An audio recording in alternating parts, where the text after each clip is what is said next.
Hi Dr. M, this is my SD card assignment, and then I can show you all of the pins that I used. So I use the same pins for the voltage reading. It's still VP as the reading pin. For the SD card, I use pins 19, 23, 18, and 5, and these are just the default ones for a SPI device on the ESP32. And then I have the SD card reader powered by 5 volts. Everything else is 3 volts. So I have the voltage reader with 3 volts and a 10K resistor. And then I have the SD card here. So go ahead and put that in there, and then I'll walk you through my code. So I included the libraries that I was going to need. And then these are all of the SD card pins. So the MOSI 23, MISO 19, the clock is 18, the select is 5, pin 5. And then this is again pin VP. It's 36 for the on the Arduino IDE. And then here is the baud rate. And then I have a lot of these serial prints to show to the serial monitor. I had some trouble earlier getting it going, so this helped me troubleshoot a little bit. But here is the setting up the SD card. And this I found from an online example where they were using an SD card. And so I was able to get this to work for me as well.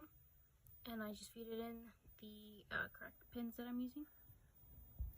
And then this is the code to create a file on the SD card. I called my file voltage_logtext. It's a text file.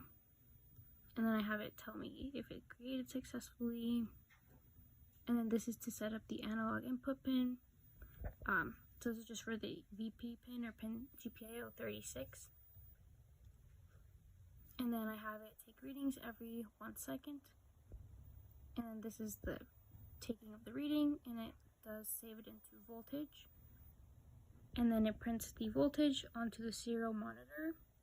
But then in this part it writes it to the SD card. So I open the file. Instead of serial or display print, I print to the file, and then I print that voltage reading.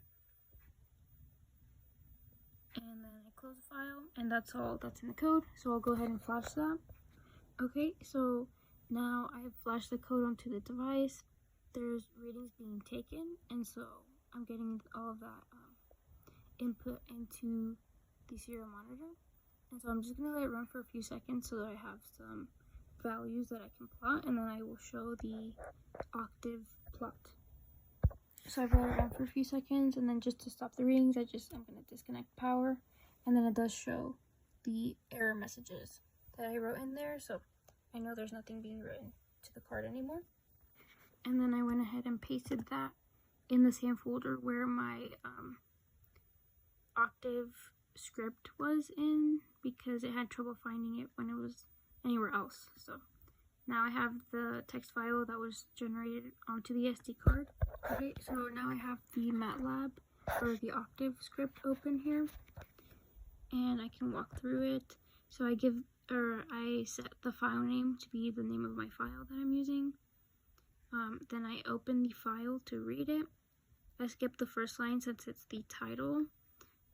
And then if there's no title for some reason, if that didn't print but only the data value is printed, then I include it as a data point, whatever number it reads off of there.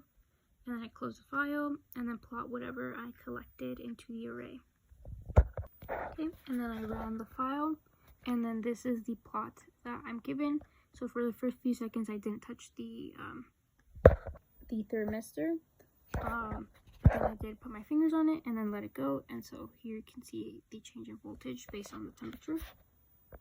And that's pretty much it for the SD card reading.